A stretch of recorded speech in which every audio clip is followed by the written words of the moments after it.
Good morning student. Gayatri Vidya Mandir senior secondary school के YouTube channel पर सभी विद्यार्थियों का स्वागत है।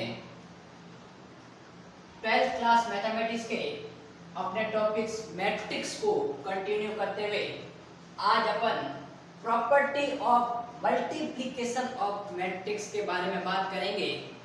कल के लेक्चर में अपन ने एडिशन प्रॉपर्टी के बारे में डिस्कस किया था, जिसमें अपन ने 4 प्रॉपर्टीज डिस्कस की थी। सबसे पहले कम्यूटेटिव प्रॉपर्टी, फिर आपके पास में एसोसिएटिव, फिर आपके पास में आइडेंटिटी और फिर आपके पास में आइडेंटिटी इनवर्स। ये अपन ने उसमें डिस्कस किया था। अब अपन देखते हैं कि मल्टीप्लिकेशन के लिए मैट्रिक्स से कौन कौन सी प्रॉपर्टी को फॉलो करता है और कौन कौन सी प्रॉपर्टी को फॉलो नहीं करता है। तो देखिए, सबसे पहले अपन बात करेंगे जो कल अपन ने एडिशन में की थी, वही बात करेंगे कम्यूटेटिव प्रॉपर्टी अर्थात क्रम विनिमय गुणधर्म। अब देखिए, क्रम विनिमय गुणधर्म अपन ने कल कहा था कि एडिशन के लिए क्या होता है, a plus b equal to b plus a, और वो प्रत्येक जो मैट्रिक्स होती है वो आपके पास में क्रम विनिमय गुणधर्म को पालन करती है, क्रम विनिमय गुणधर्म को फॉलो करती है। अब अपन बात करेंगे मल्टीप्लिकेशन के लिए, तो ध्यान देना, इन जनरल सामान्यतः आपके पास में जो मल्टीप्लिकेशन ऑफ मैट्रिसेज होती है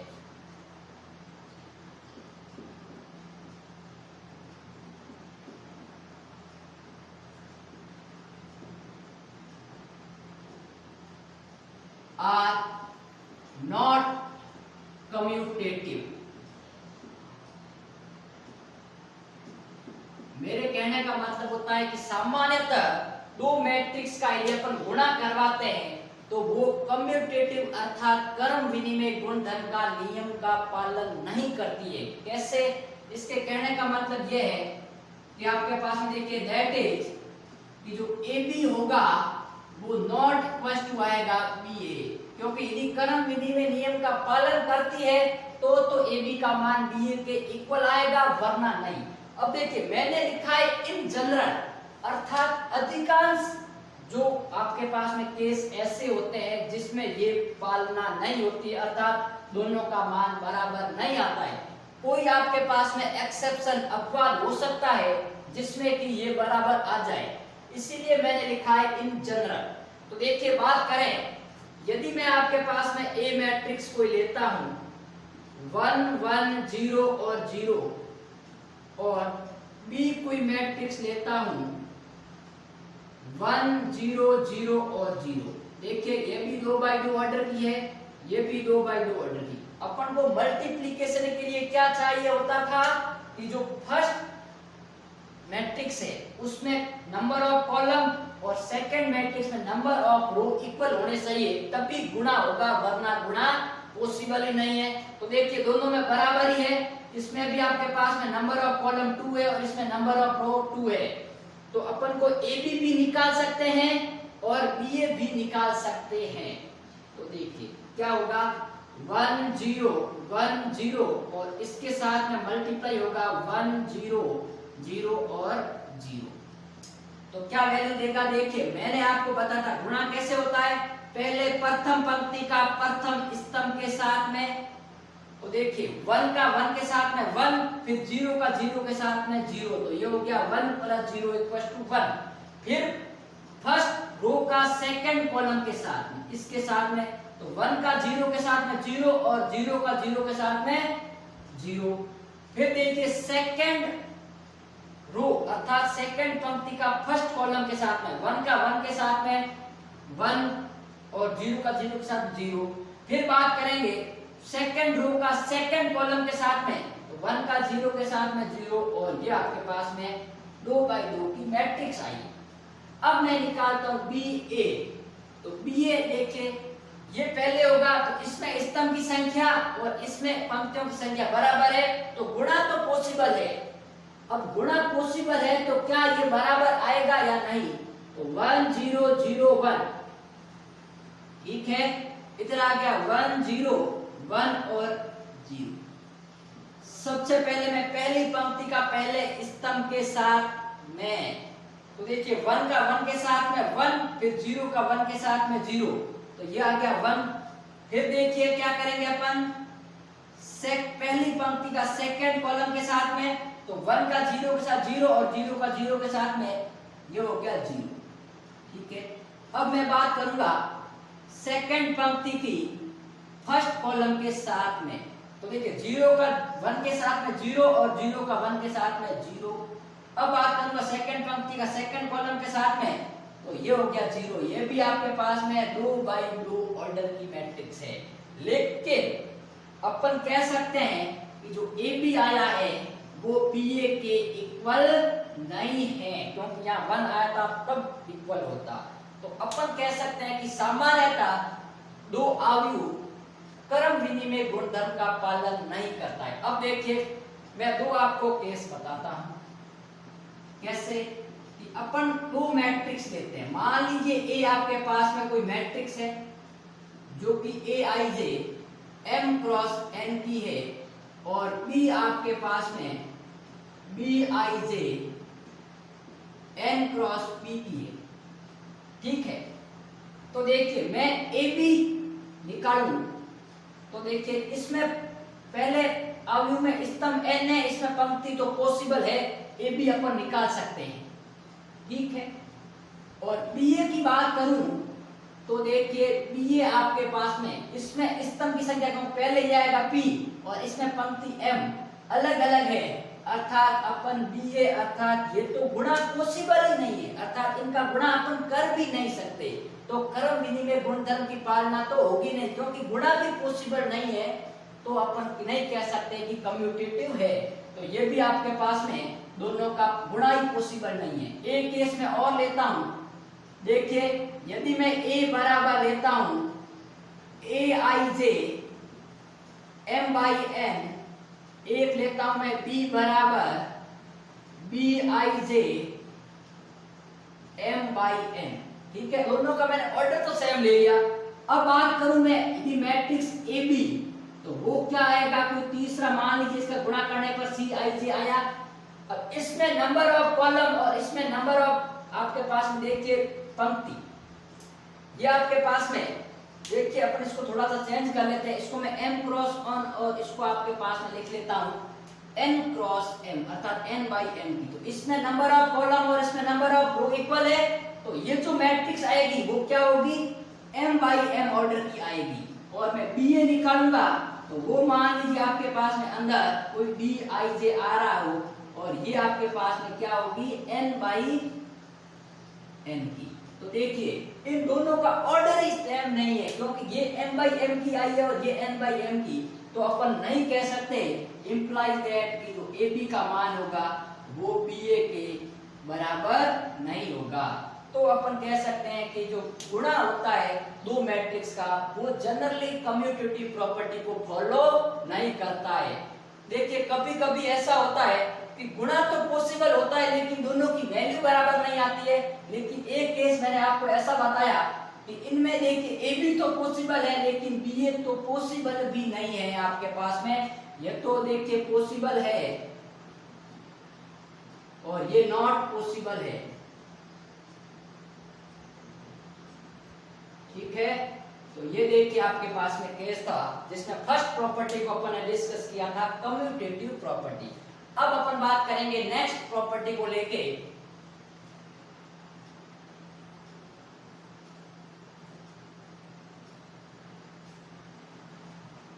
जो कि आपकी रहेगी एसोसिएटिव प्रॉपर्टी। कल भी अपन ने उसमें डिस्कस किया था। सेकंड प्रॉपर्टी रहेगी एसोसिएटिव।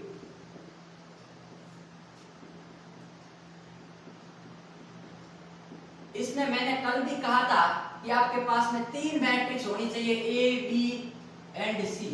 तीनों मैट्रिक्स देखिए इस प्रकार हो कि उनका आपस में गुणा जो कि अपनी रिक्वायर्ड कंडीशन होगी उनके अनुसार पॉसिबल हो। तब यदि उनका गुणा पॉसिबल हो, अर्थात मैं ए बी का गुणा करूं, तो यदि ये गुणा पॉसिबल है और इसके साथ में यदि मैं सी का गुणा करता हूं, तो ये आपके पास में हमेशा हमेशा के लिए इसके बराबर आएगा। क्योंकि अपन ने प्लस में क्या देखा था कि a प्लस बी के साथ में मैं यदि सी ऐड करता हूं तो वो ए प्लस बी प्लस सी के बराबर आएगा। अर्थात अपने एडिशन में कहा था कि कम्यूटेटिव फॉलो होती है, तो यदि मल्टीप्लिकेशन के अंतर्गत ए बी का गुणा पॉसिबल हो और इनका जो रिजल्टेंट मैट्रिक्स आएगी उनका मैं सी के साथ में मल्टीप्लाई करवा दूं और यदि वो पॉसिबल है तो उस केस में ये हमेशा के लिए आपके पास में बराबर होगा। अर्थात जो मल्टीप्लिकेशन होता है वो एसोसिएटिव प्रॉपर्टी को फॉलो करता है। अब अपन बात करेंगे, देखिए इसका आप एग्जांपल चाहो तो ले सकते हो, कोई भी तीन मैट्रिक्स लेके पहले ए और बी का मल्टीप्लाई करो फिर सी का मल्टीप्लाई करो और इधर देखे तो पहले बी और सी का फिर ए का करो तो वो बराबर आएगा। अब मैं बात करता हूं आइडेंटिटी, मल्टीप्लिकेटिव आइडेंटिटी। कल अपन ने बात की थी आइडेंटिटी जिसको अपन बोलते हैं हिंदी में तत्सम। मैंने क्या कहा था कि आइडेंटिटी वो एलिमेंट या वो मैट्रिक्स होती है जिस मैट्रिक्स का गिवन मैट्रिक्स के साथ में ऑपरेशन करवाने पर उस मैट्रिक्स में किसी भी प्रकार का परिवर्तन नहीं आता है।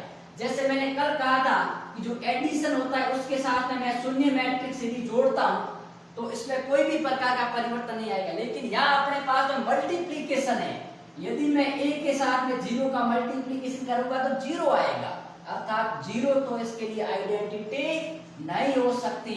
तो ऐसा कैसी मैट्रिक्स हो सकती है जिसका अपन उसी मैट्रिक्स के साथ में मल्टीप्लाई करवाए तो वही मैट्रिक्स प्राप्त होती है। देखिए यदि मैं आपके पास में एक कोई मैट्रिक्स लेता हूं जो कि आपके पास में aij m/n की है, तो देखिए ये जो a का मान है वो आपके पास में a into i अर्थात आइडेंटिटी या यूनिट मैट्रिक्स, अपन ने यूनिट मैट्रिक्स पढ़ा था,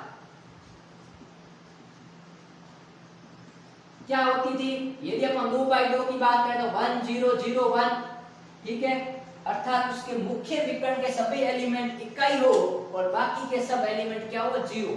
तो यदि मैं इकाई अवयव का इसके साथ में गुणा करता हूं तो वो हमेशा आपके पास में क्या देगा, उसी मैट्रिक्स को देगा।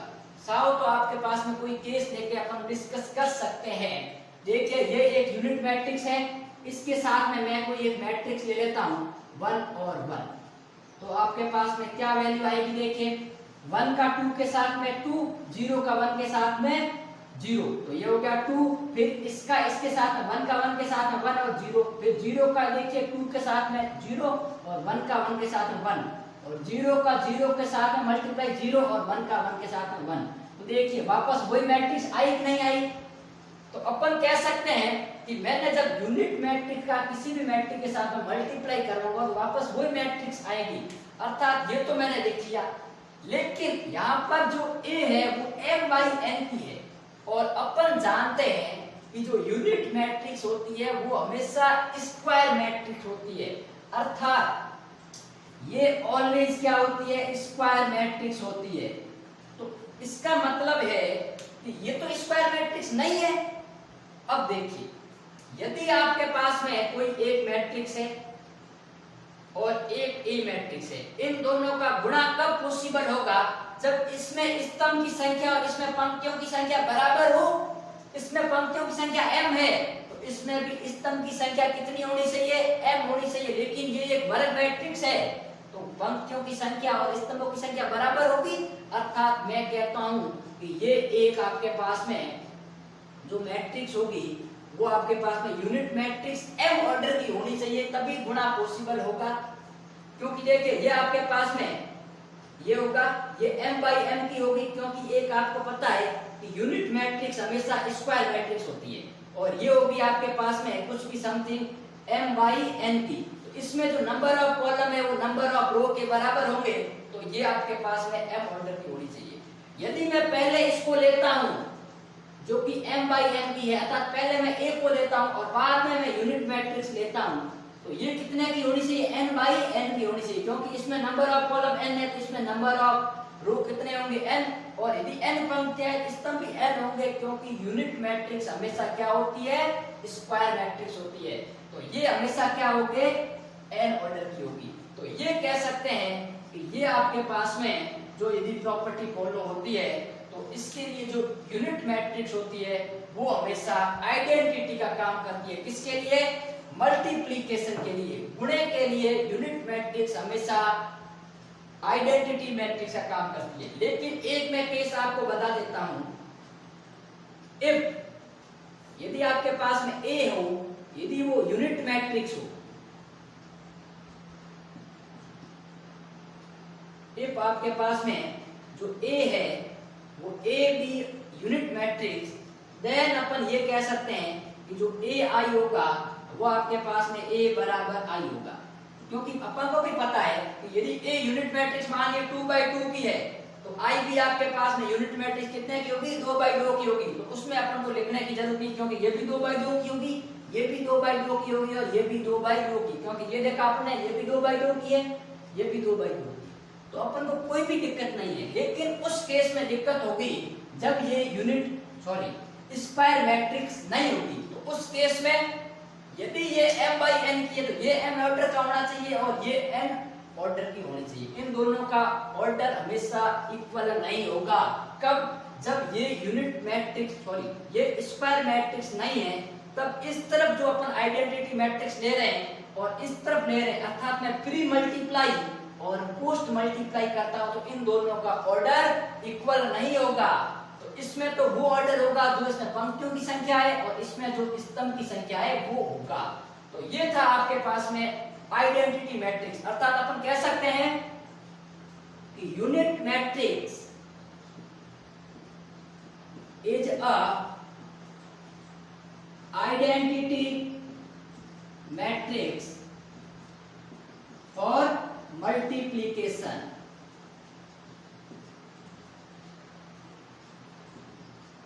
ठीक है। और एडिशन के लिए अपन ने कहा था कि जो जीरो मैट्रिक्स थी वो आपके पास में एडिशन के लिए आइडेंटिटी मैट्रिक्स का काम करती थी। तो आपको देखिए हमेशा ध्यान रखना है, जब भी गुणे की बात करते हैं मल्टीप्लिकेशन की, तो हमेशा यूनिट मैट्रिक्स आएगी आइडेंटिटी के लिए, और जब अपन एडिशन की बात करते हैं तो जीरो मैट्रिक्स आएगी। अब देखिए अपन नेक्स्ट प्रॉपर्टी को लेके बात करेंगे।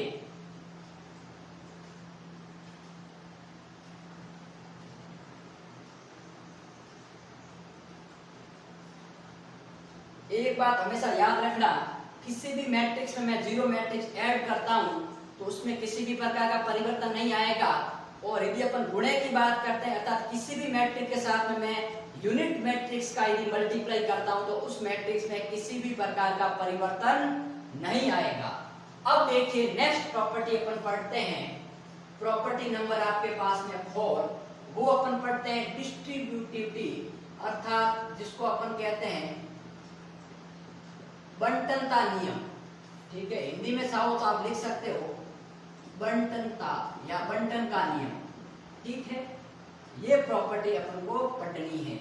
अब देखिए बंटन मतलब उसके ऊपर वितरित करना।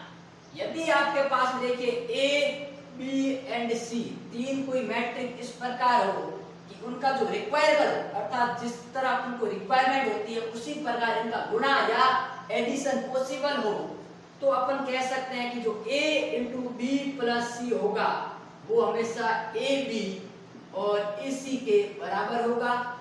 एंड ऐसा भी कह सकते हैं कि जो a प्लस बी होगा इसके साथ में यदि मैं c का मल्टीप्लाई करवाऊं तो ए सी प्लस बी सी होगा। लेकिन ध्यान ये रहे कि इस कंडीशन के लिए इन दोनों का ऑर्डर इक्वल होना जरूरी है, क्योंकि तभी तो दोनों मैट्रिक्स का एडिशन होगा भाई। क्योंकि एडिशन कब होता है? जब ऑर्डर इक्वल होता है, और इसमें ए और बी का ऑर्डर इक्वल होना चाहिए। फिर इन दोनों का जो ऑर्डर होगा इसके साथ में सी का ऑर्डर इस प्रकार हो कि इनका गुणा पॉसिबल हो जाए, तो ये जो क्वांटिटी है वो इसके बराबर होगी।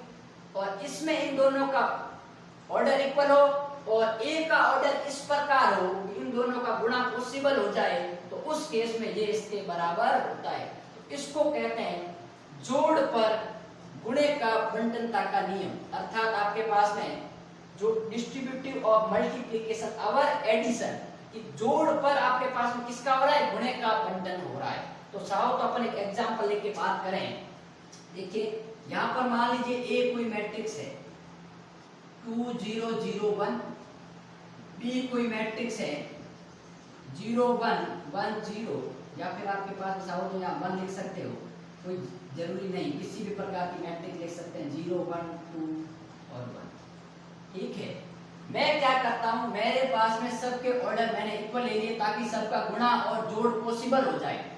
अब मैं बी और सी को ऐड करता हूँ, तो देखिए बी प्लस सी क्या होगा आपके पास में, 0 का 0 के साथ में 0, 1 का 1 के साथ में 2, 1 का 2 के साथ में 3, 1 का 1 के साथ में 2। अब मैं क्या करता हूं, इसका इसके साथ मल्टीप्लाई करता हूं, a इंटू बी प्लस सी। तो a क्या है 2 0 0 1 और b प्लस सी आपके पास में 0 2 3 और 2। तो अब देखिए क्या आएगा, पहली पंक्ति का पहले स्तंभ के साथ 2 का 0 के साथ में 0 और 0 का 3 के साथ में 0, फिर 2 का 2 के साथ में 4 और 3 का 2 के साथ 2 का 2 के साथ में 4 और 0 का 2 के साथ में 0, तो ये आ गया 4। फिर देखिए द्वितीय पंक्ति का पहले स्तंभ के साथ में 0 का 0 के साथ में 0 और 1 का 3 के साथ में 3 और 0 का 2 के साथ में 0 और 1 का 2 के साथ में 2, तो ये 2 आया है। अब मुझे ये प्रूव करना है कि AB और ACB क्या आएगा, ये आएगा। तो पहले मैं AB निकालता हूं, तो AB देखिए इस मैट्रिक्स का इस मैट्रिक्स के साथ मल्टीप्लाई, तो पहली पंक्ति का पहले स्तंभ के साथ 2 का 0 के साथ में 0 और 0 का 1 के साथ में 0, फिर 2 का 1 के साथ में 1 और 0 का 0 के साथ 1, तो ये आपके पास में देखिए 2 का 1 के साथ में 2। अब देखिए 0 का 0 के साथ 0 और 1 का 1 के साथ में 1, अब 0 का 0 1 के साथ में 0 और 1 का 1 के साथ में 1। अब मैं निकालता हूं AB प्लस AC, AC मतलब इसका इसके साथ में, तो 2 का 0 के साथ में 0 और 0 का 2 के साथ में 0, फिर देखिए 2 का 1 के साथ में 2 और 0 का 1 के साथ में, तो ये आ गया 2। फिर अपन बात करेंगे 0 का 0 के साथ में 0 और 1 का 2 के साथ में 2 और फिर 0 का 1 के साथ में 0 और 1 का 1 के साथ में। अब मैं क्या करता हूं, इन दोनों को आपके पास में एडिशन करता हूं, क्योंकि मुझे क्या चाहिए AB प्लस AC, तो मैं क्या करता हूं AB प्लस AC निकालता हूं। 0 प्लस 0 0, 2 प्लस 2 4, 1 प्लस 2 3 और 1 प्लस 1 2। देखिए ये मैट्रिक्स और ये मैट्रिक्स दोनों इक्वल हो गई, अर्थात अपन ने कह दिया कि ये बंटनता का नियम पालन करता है, क्योंकि ये A इंटू बी प्लस सी है, ये AB प्लस AC है, दोनों बराबर आ गई। तो ये था आपके पास में बंटनता का नियम।